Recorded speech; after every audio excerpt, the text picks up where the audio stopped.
This is PJNET.TV, and this is my perspective and comments. In this video segment of My Perspective and Comments, we cover politics, society here and abroad, and the events of the day that are shaping our nation. PJNET.TV, My Perspective and Comment, coming to you with a worldview, one nation under God. Welcome to My Perspective and Comments. And we'll start out again with updates regarding the coronavirus, the Wuhan flu, the China virus, COVID-19 flu virus, and what has been going on here in the states and around the world regarding COVID-19 flu influenza.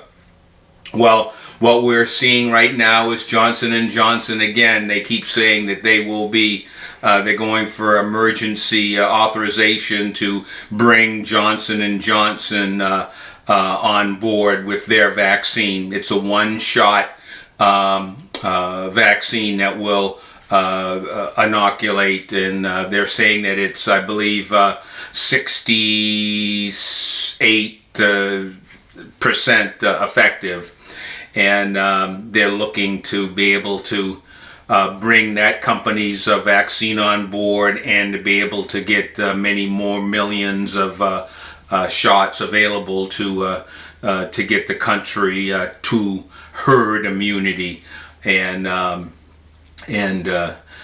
before the end of summer.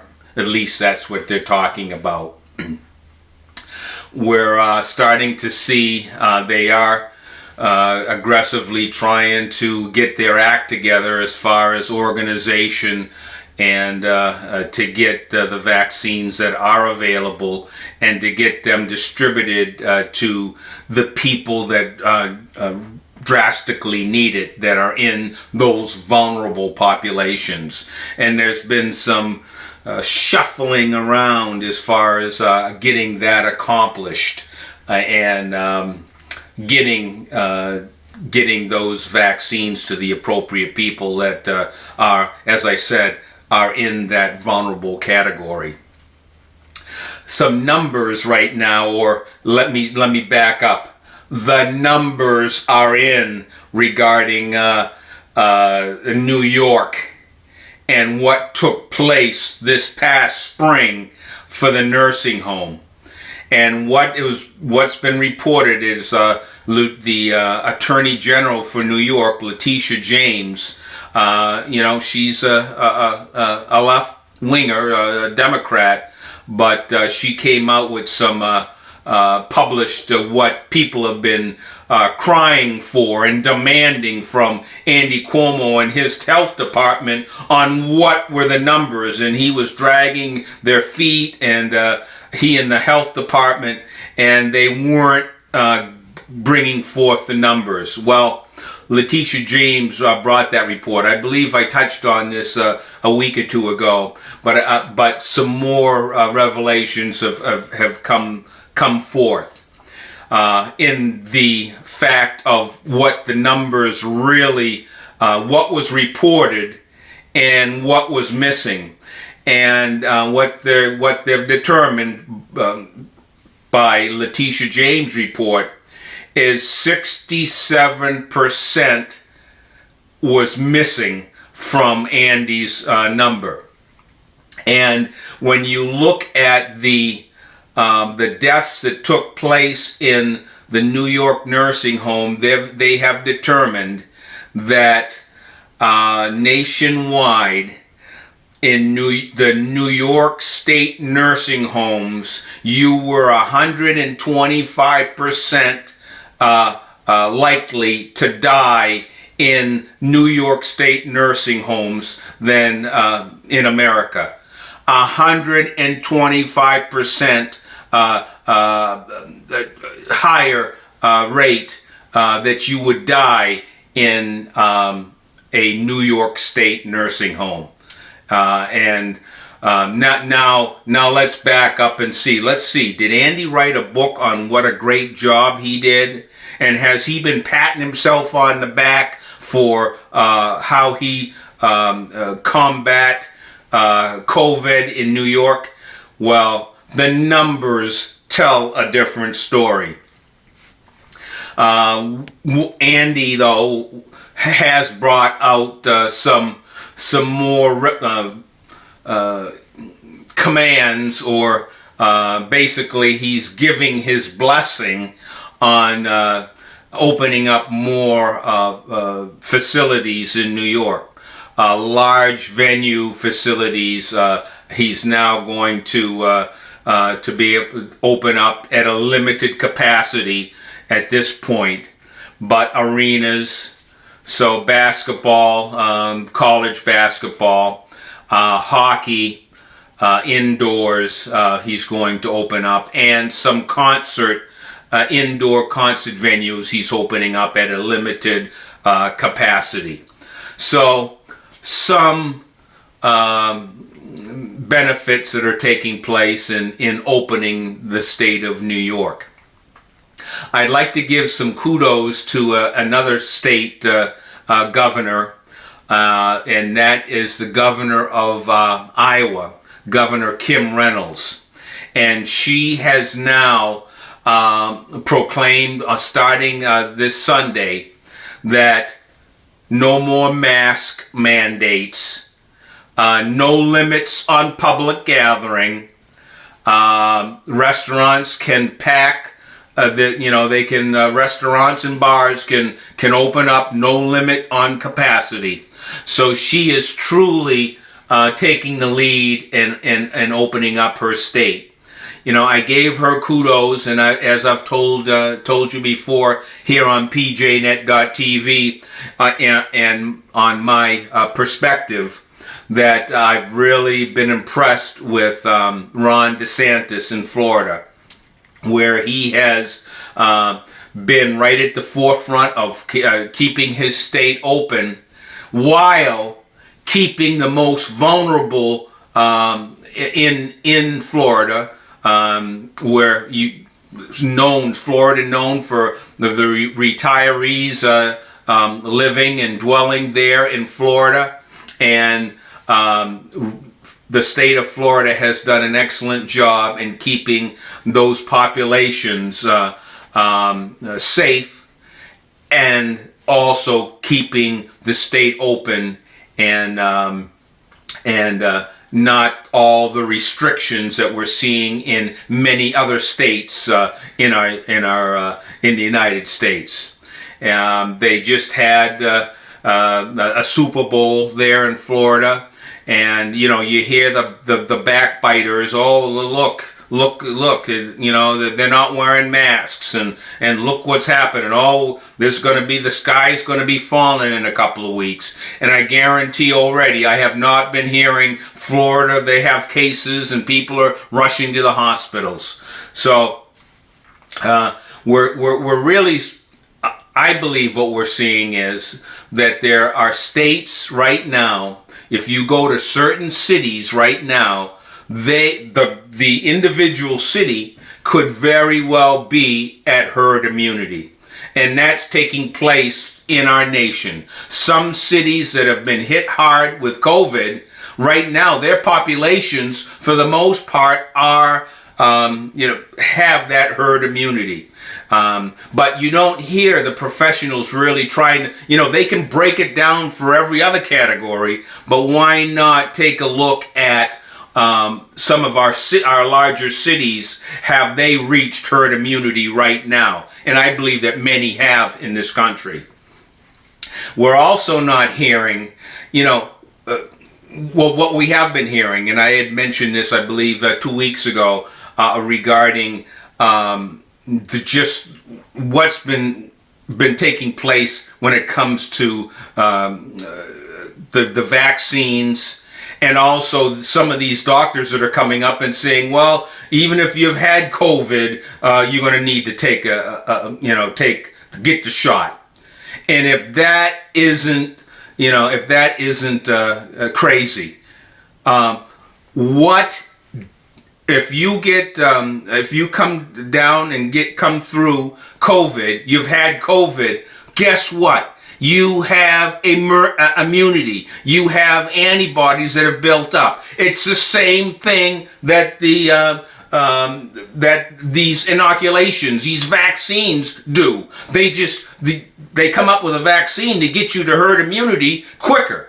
Well, why would you give somebody a vaccine when they've already gone through the COVID flu themselves? And what I'm hearing from some sectors is that if you've gotten COVID that the old-fashioned way, and you didn't get an inoculation, but you caught COVID, it burned through, and now you're on the other side of it. That your inoculation might your resistance might be a lot longer than some of these vaccines that they're putting in your arm. So again, why have you? Let me ask you this. Have you been hearing from the so-called medical professionals talking and saying, look, we need to identify all those that have had COVID, get them tested and verify that they have the T cells, the antibodies, and get a number and get that reported?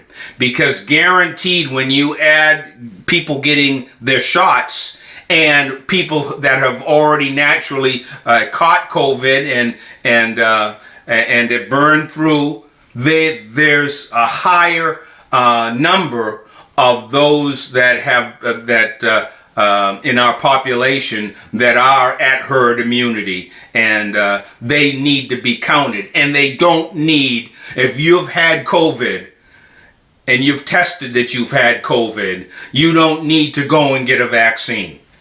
And but again, you as I've said before in some of the Twitter tweets I might have sent out, is there's two types of sciences that are going on here.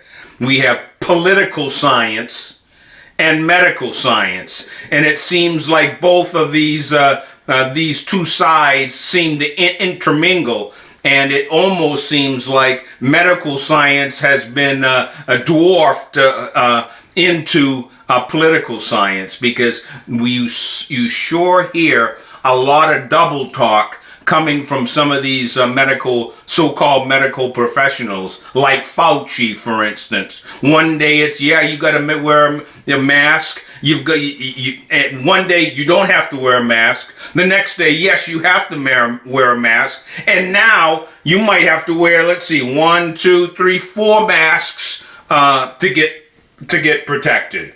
So a lot of misinformation that's coming out, and I think it's purposeful.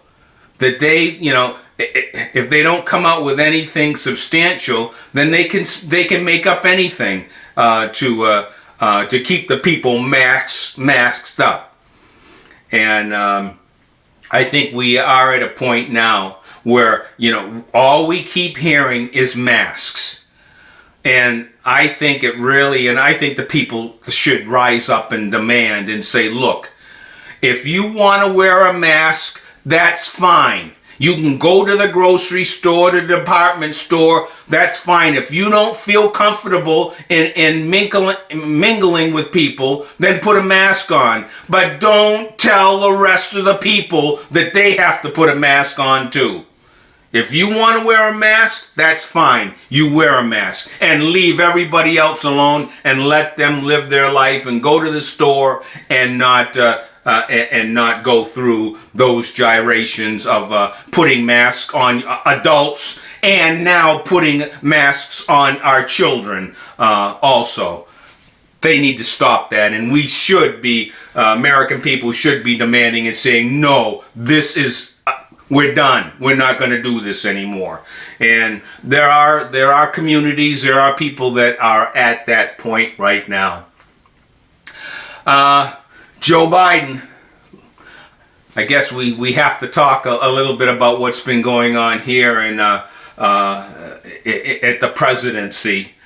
We have, I guess right now we're going on 50 plus executive orders, and we haven't even gone through a month of him being in office. And a litany of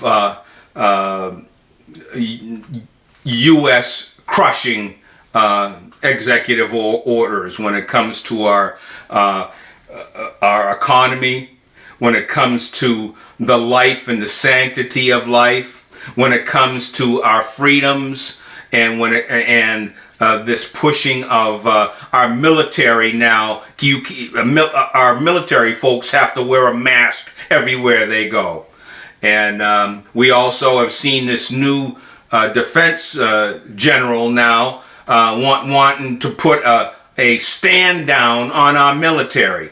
And if you've been following anything that's been going on, you know, the Capitol looks like a armed camp. They've got walls all over the place, and trying to tear down walls at the southern border.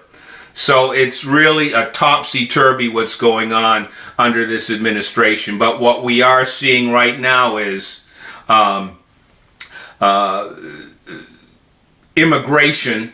They've got caravans coming up from the south. We're seeing Keystone workers, high-paying employees, union jobs getting slashed, and more and more of our freedoms and liberties are still being eliminated and stamped down under this Biden administration. But we are seeing some light from our states. Some of our states right now are pushing back. And how are they doing that? Lawsuits. Biden came out with this, I believe we have Wyoming, New Mexico. I believe there's a couple of other states there in the Midwest that are dealing with that executive order with the Keystone pipeline and killing those jobs. We're also seeing in Texas, and I know Texas was joined by, I believe, some other border states regarding this immigration executive orders that Biden has been pushing. So we are seeing some pushback, and I'm all for it. In fact, that seemed to be when President Trump was in office, that seemed to be the brakes that the Democrats would be pushing. As soon as President Trump would come up with a executive order or an initiative, guess what? You had a lawsuit. Well, that's exactly what the Republicans need to do, is to get to stop this insanity that's coming from this Biden administration with these a myriad of executive orders. So that's what's been playing out right now, with trying to, anything to hit the brakes on this Biden agenda is welcomed. And again, we're seeing, the sanctity of life and the route that Biden's going, and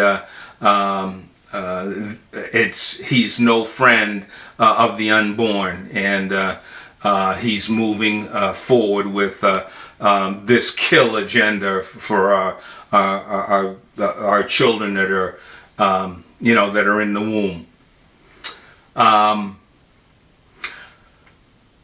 We're also at this point, we're starting to see again what we've been seeing over this. Well, it's been coming on, this cancel culture, and we're seeing it with the actors. Some of the actors and actresses are getting if they say the wrong thing, or they're on social media and they don't say something or tweet something that doesn't fall in line with the liberal left, and they're canceled out. And we're seeing a lot of that taking place. Um, and we also see the hostility that from social media to Congress, of the pushback and the silencing of conservative voices, and that seems to be ramping up in a big way that we've been seeing of late. We've been seeing also the consistent double standard and the hypocrisy of what's been going on in the United States, where they're going after President Trump for incitement, but yet and still here on PJNET.TV, my perspective, we had one Congresswoman, Maxine Waters. We saw with our eyes and ears on what she had to say, and it wasn't good. And if you want to look at what an example of incitement really is, there's video clips of Maxine Waters, and we've also heard Chuck Schumer threatening our Supreme Court justices, for instance. And Pelosi has been at that game. AOC, Ilhan Omar, Tlaib, Rashida Tlaib, all have incited going after individuals or groups.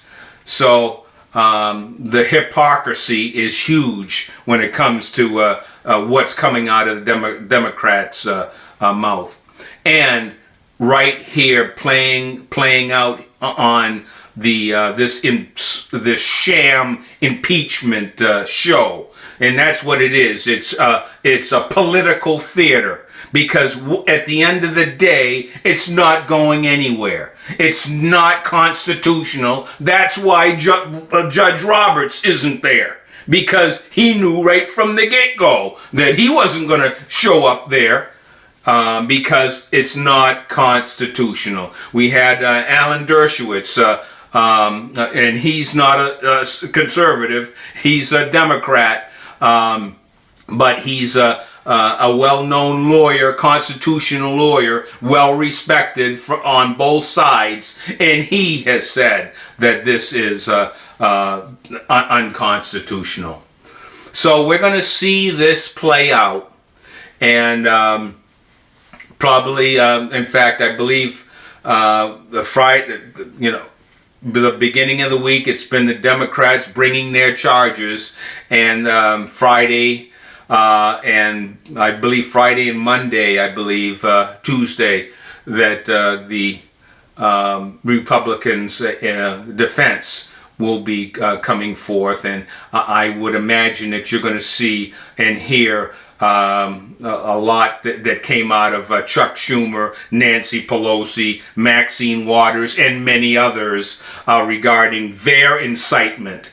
And are they going to be impeached? And as it comes to Kamala Harris, I mean, she's been pretty vocal in her support of Antifa and Black Lives Matter, and basically not having anything bad to say about the rioting and the burning and the looting. In fact, she's reported as shelling out the money to bail these criminals out of jail after they've rioted and burned and broke the law.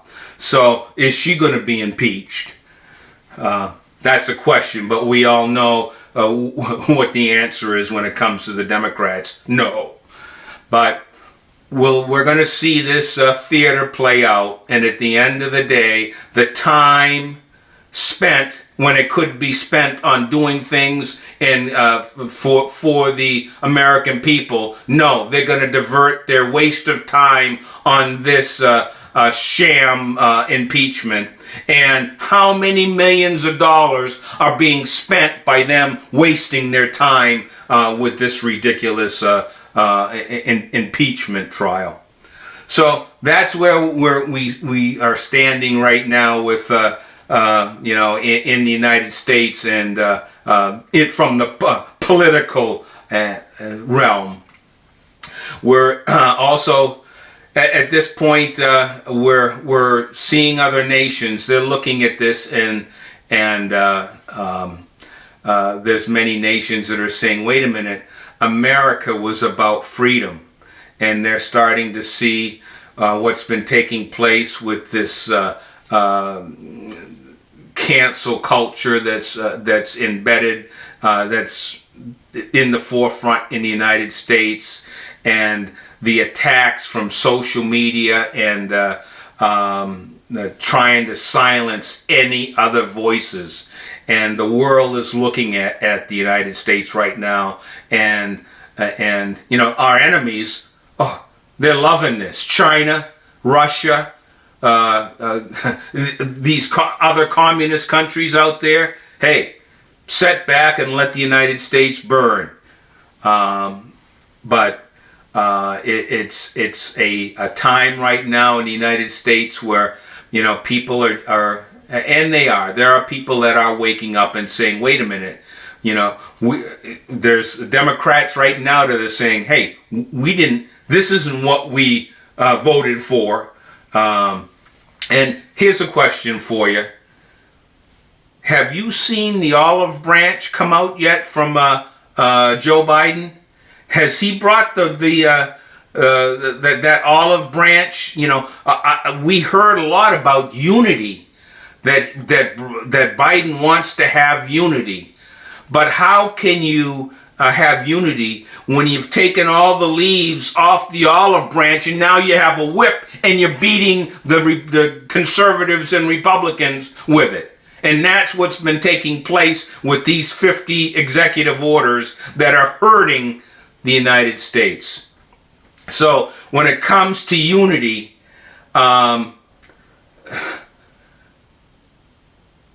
what unity is Biden and the Democrats say, we're going to tell you what to do, and we want your answer to be, well, go right ahead. How high do you want us to jump? Not that the unity is that there's going to be an olive branch that he's going to try and work with, and to hear the other side's concerns. No. It's Biden's way, and the Democrats, the Pelosi's, Schumer's, we've got this legislation and we're going to jam it through, and don't you dare put a roadblock in what we want to accomplish.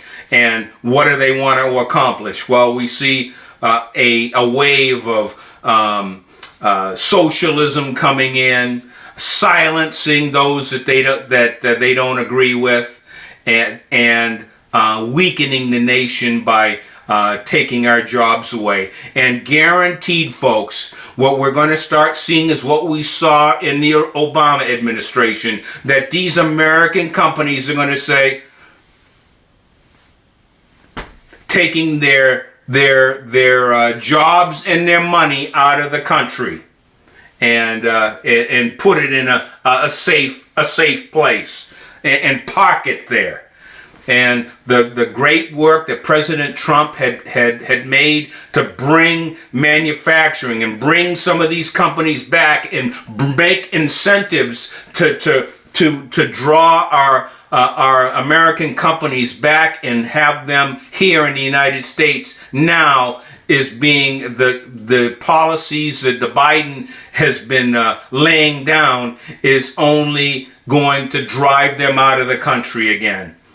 So keep our nation in prayer, folks. I mean, there's a battle here, and we're seeing it politically, but we're also seeing a spiritual battle taking place right here in the United States, and the evil that we're seeing in our cities, and what's being brought forth with some of these executive orders and these and these laws that are being ignored in our country. So a concerning time, and but there is, as I had mentioned, some light out there of these states, these red states and the legislatures and these strong Republican governors that are saying no, we've got a lawsuit to stop this assault. And I'm just hoping that they continue. More and more states stand up and say no. We're not going to. We're a state, and you're not going to impose these unconstitutional edicts on our state. So there is some light there that we can see some pushback. And as I had mentioned before, there's a couple senators right now that would have been nice to have to be able to have the majority in the Senate. But we have Kristen Sinema and Manchin. They're Democrats, but they're not, well, they've mentioned that there are some things like packing the court, and I believe Manchin, when it comes to the Second Amendment, there are some limitations as far as that goes. But we'll see. I mean, if their arms are twisted enough, that could go by the wayside. So we'll see. A lot of things are happening. Like I had mentioned before, it hasn't even been a month. We've got 50 executive orders. Are we going to have in the next couple of weeks 25 to 50 more? What more can come out? Well, under Biden's administration, we could see a lot. And at this point, folks, I'm just wondering who's pulling those strings. But they're in high gear right now, and hold on to your seats, because I'm sure we're going to see a lot more. And unfortunately, it's probably not going to be positive to strengthen our nation, but to weaken it. But we need to keep our nation in prayer, and pray that that there is saner heads that can come and have an influence on this Biden administration to maybe slow down this negative slide that we've been seeing in our country right now. So more to keep our eyes on, but we want to keep our nation in prayer that God keeps His hand upon this nation, and that those liberties and freedoms that we've seen go by the wayside with COVID, that with these vaccines and the lifting of some areas, there does seem to be some light there at the end of the tunnel when it comes to some of these lockdowns and the boot of some of these far left governors. They seem to be lifting it up a bit. So hopefully we'll start seeing more of that, and so that we get down to true normalcy when it comes to these lockdowns in our nation. So more to see, more to keep our eyes on, and we'll bring it to you next week.